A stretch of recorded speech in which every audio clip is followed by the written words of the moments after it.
welcome back to my channel. Alright, so I'm introducing my hubby today. This is Ryan. He's really shy and he didn't want to do this, but he is definitely a big part of my IVF journey, and it's really our IVF journey. And so I wanted him to answer some questions for you today, because I'm sure that there are a lot of guys that also struggle with infertility, and I just wanted you to get his perception on it and his thoughts. So we will ask him some questions and see what he has to say. So, hi honey. Hi. Scoot over here. Okay, so first of all, did you think we would have a hard time getting pregnant? No. Sorry, you can hear the dog. She loves it when we tape. Usually I shut the door, but I forgot. So you can hear her. Harley, go check on sis. Go check on sis. Okay, sorry about that. So, alright honey. Did you think we would have a hard time getting pregnant? No. Did you think we would get pregnant right away? I didn't think it would be so hard. You didn't think it would be so hard to get pregnant? Yeah. Normally, I think it takes about 6 to 8 months for a regular couple to conceive. How long did you think it would take? I don't know, like the first time. First time's a charm. I wonder if all guys think that way.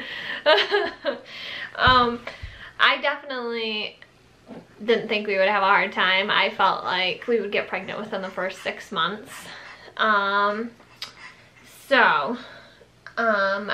We waited. That is why we waited. And definitely looking back on it, I mean, I wish that we wouldn't have waited so long, but I am glad that I got baby fever and we started. When did we? We started about 6 or 8 months after we got married. We were gonna wait a year. I don't know. Okay, so let me get my notepad. Kind of go over a little bit about what we talked about, and we can get my husband's perspective. So, once I went to the doctor and found out that I had the endometriosis, the PCOS, and the fibroids. And then I went in and got the back of my uterus repaired, not prepared. And what were your thoughts on that? Were you surprised I had all them issues and we were just finding out? I mean, we knew I had the endometriosis, but we didn't know I had the PCOS, and we didn't know that I had fibroids or a hole in the back of my uterus. That was a shock. Yeah. So what were your thoughts? Were you like, oh great, you know, this is awful for her, but now we're gonna have a hard time getting pregnant?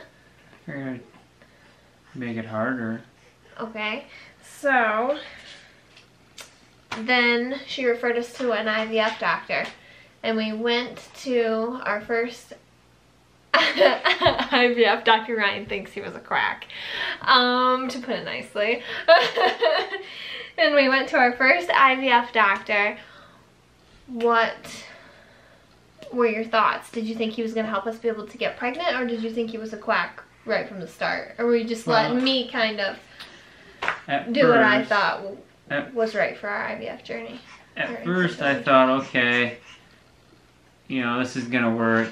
And then when he started talking about the chances, and he reached in his desk drawer and pulled out a set of dice and set them on the table and said, this was after we didn't get pregnant for about 6 months. 6 months no, of shots. No, it wasn't. Oh, this was like the consultation.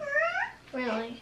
He pulls out a set of dice. But I think he pulled them out afterwards too, and he said, and he set them on the desk. Yeah. And he said, if I roll a pair of 6s, you're going to get pregnant. And when he rolled it, said, oh, you didn't get pregnant this time. Right there, I'm like, wow. So this guy's pretty much saying he's shooting in the breeze. Like, he has no faith in his work, I guess. Yeah. I mean, you know, most doctors, like when we went to the other guy, he sat down with us and was pretty much like, well, you know, this is what I think your chances are percentage-wise. he said he would give us, you know, these percentages based on all these different factors like age and the problems that we have. Whereas the first doctor just was like rolling dice. So when we went to the second doctor, I felt a lot more comfortable. Yeah, I did too. I definitely, and then do you remember seeing all the pictures on the wall of all the pregnancies, like all the families that he's helped? And the other doctor's office didn't have really. Yeah, so it just made you feel like there was a really high chance that, you know, you would get pregnant with him, and it just made you feel like he actually cared. He didn't just care about the money, and because it's a lot of money, and I'm sure that they make a lot of money. And so he didn't just care about the money, he cared about us getting pregnant and having our own family. And he could actually feel what we felt because him and his wife had to do IVF. So he could relate, which was really, really nice. Alright, so the first time we did our IVF cycle, we didn't get pregnant. How did you feel? Were you shocked? Did you think it would take the first time? Or were What are you talking about? The first time we did IVF with our second IVF doctor? And it didn't take. Were you surprised? Or were you like, no, after it's taken this long, you were kind of like, oh, we won't get pregnant easily? At that point, I didn't know if it was going to work. Because you didn't really trust the whole IVF process yet? I mean, you trusted the doctor, but you were unsure about... I just didn't know if it was going to work. If it was going to stick. Because I'd never been pregnant before at that point, and we were probably in it about 2 years at that point. Yeah. I was thinking we would never get pregnant at that point.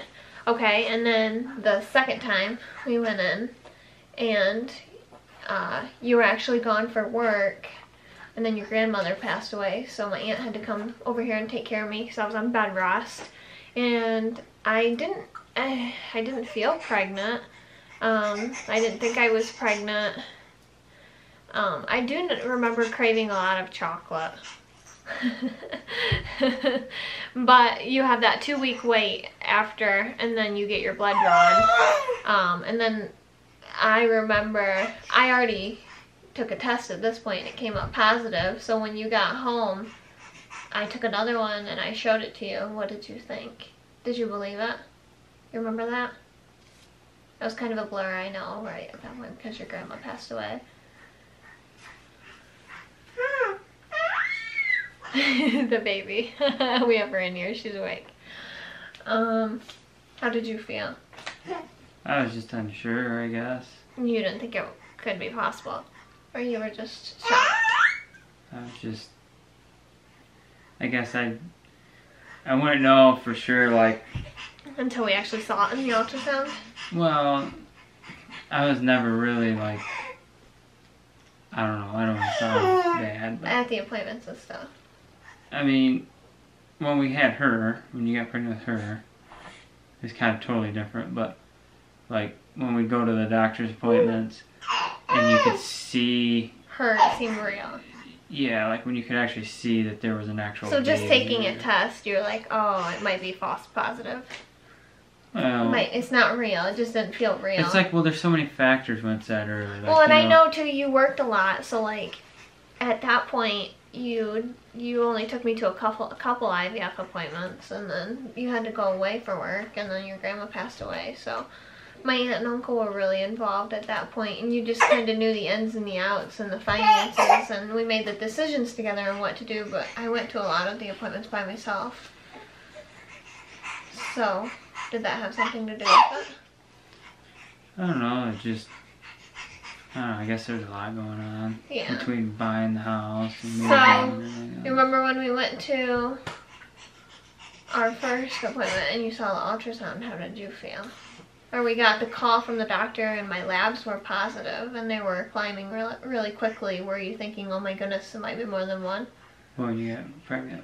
With the triplets. Yeah, I thought there was more than one because you started getting big really fast. Did you hear that? I started getting big really fast. That isn't... Not like that. Men, they never know the right thing to say to a woman. You just love them. No matter what they say, if you love them, it'll be okay. So, when I went to the appointment by myself, and found out that it was more than one, but it was the same day that I found out that they had no heartbeats. And I called you at your work. What did you think? How were you feeling about everything? I mean, it was a big shock. A big shock to find out. Because I think first I told you there was more than one. Or no, how did I say that? I said the babies had passed away. Or babies had no heartbeat. The babies had no heartbeat. And you're like, babies? You couldn't grasp that yet. Mm-hmm. So what? I don't remember. Do you remember? Like how you felt? I don't know. I think it was hard to understand you because you were so... Crying and... Yeah. I just knew something was wrong, pretty much. And you needed to get out of work and get there and come get me. Yeah, that was really crazy. I just remember saying to him, the babies had no heartbeats. The babies passed away. And he just kept going, what? What? And I just kept repeating it. And I think I was repeating it to myself more than him. Trying to convince myself that this was reality. But, and then I remember going in and they kept making me wait. Like, they would not let me. They wanted me to, like, naturally lose the babies. Yeah. How did you feel during that process? Were you just like, just let her have the D&C, let the pain kind of subside? Because it was physical pain too, because I was having contractions, but they just weren't. A lot of me thought, well, maybe it's not true. Maybe there's one that's okay. I remember feeling that way. If we have three, one of them has to at least be okay. I mean, you weren't, I don't know what you'd call it per se, passing them. Yeah. I know, I just kept thinking, well, my body's not naturally passing them, so maybe they're wrong. You know what I mean? Mm-hmm. And so I kept making them redo ultrasounds. I think I had about 5. Yeah.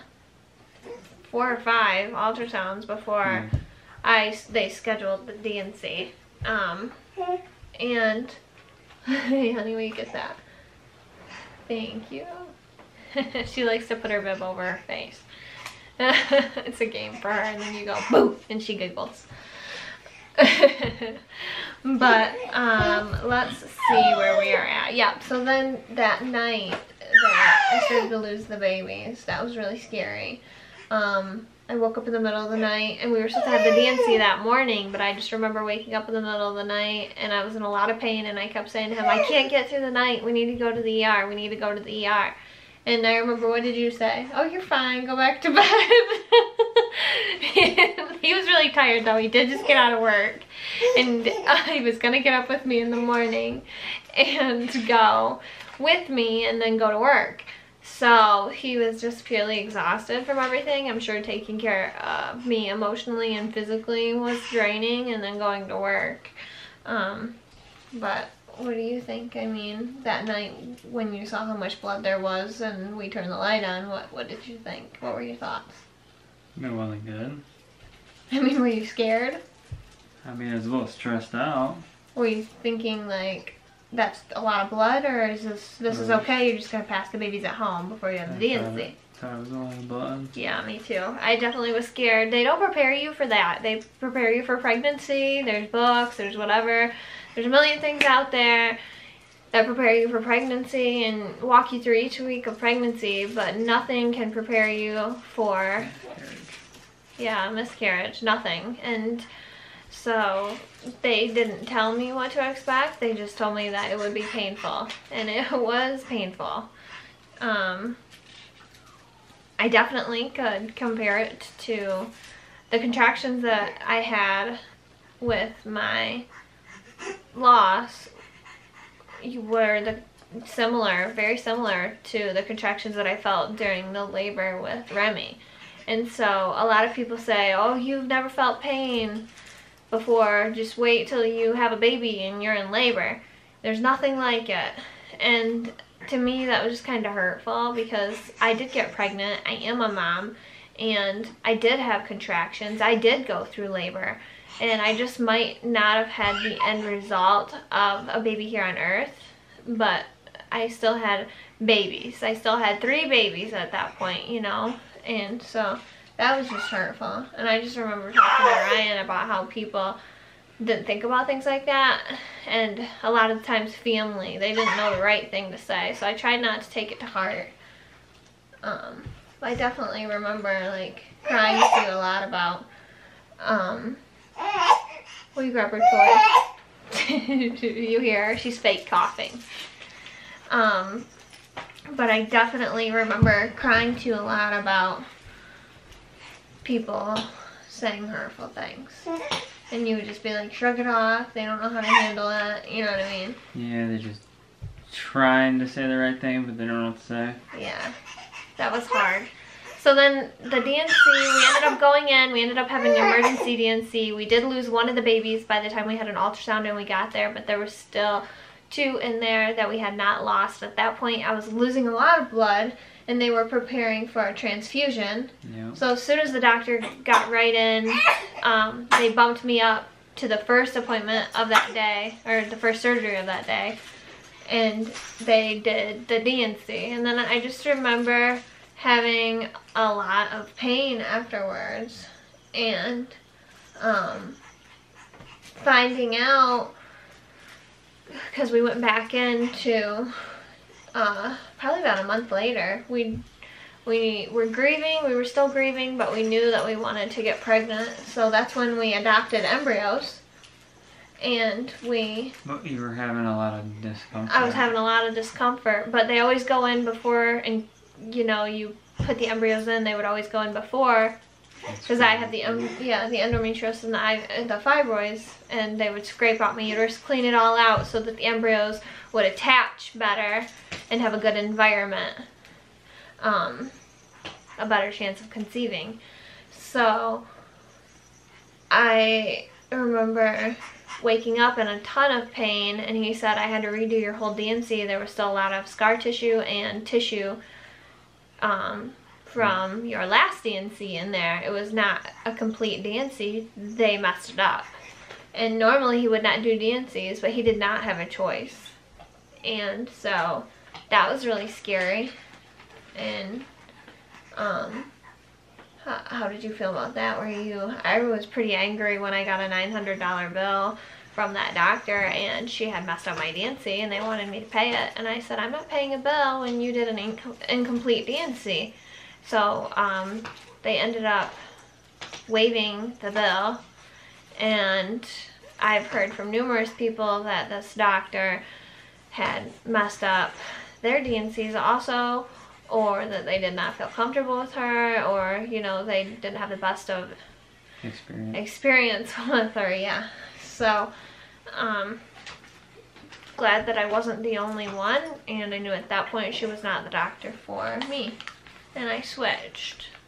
Because I definitely remember she did not make me feel, when I went in there and I was still carrying the babies and I just wanted to schedule the DNC. She said a lot of things that were not very, I guess, professional.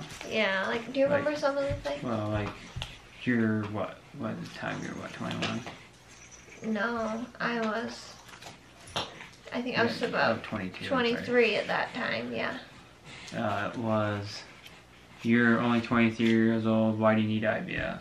Yeah, I just remember her commenting like that, and that's actually a very high age group, 20 to 25, who do IVF because they know at a young age that they have issues. So they get married young and they go into it knowing, I am going to have to go into this young to try and conceive at a reasonable age, you know, or yeah, at a reasonable age. Don't you agree?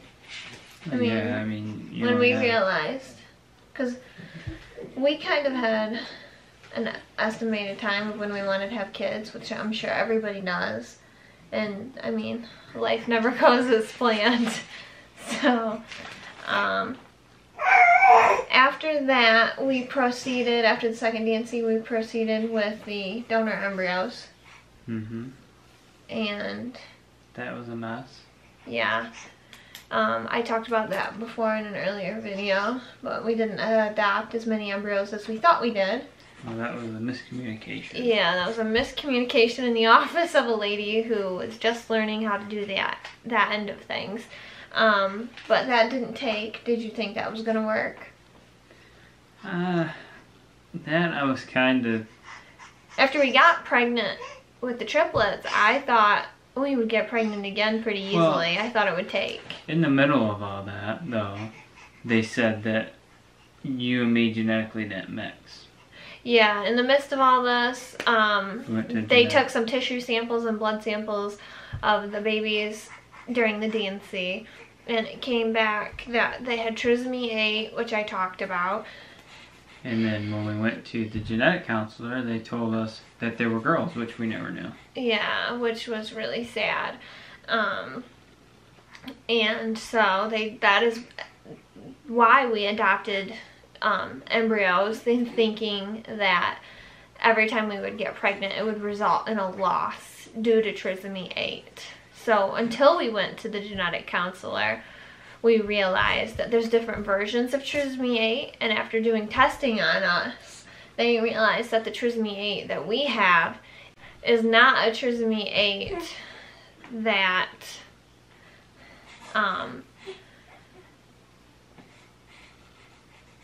it's not a trisomy 8 that what? I don't think we can't with it. It doesn't affect every pregnancy. Well, that's how you could say that. There's a carrier and a what? I don't remember. You can carry it. I don't remember. But anyways, oh, the genetic counselor said that the person that told us we couldn't have kids was pretty much a loony. An idiot. That's pretty much what he said. And it's kind of funny because these two were friends, these two doctors. So he wasn't like calling him a loony like in a mean way. He was like, oh, he's just a loony. He doesn't know what he's talking about. That's why he sent you to me. Don't listen to him. Yeah. So they were funny. They were going back and forth. They were a hoot. I'm really glad that we went. We learned a lot. And in the midst of learning all that, then we decided we would try and get pregnant on our own. And we quit the IVF. And we quit the IVF, and whatever would happen would happen. And we started the adoption process. So join us next time to find out Ryan's thoughts on the rest of our infertility journey.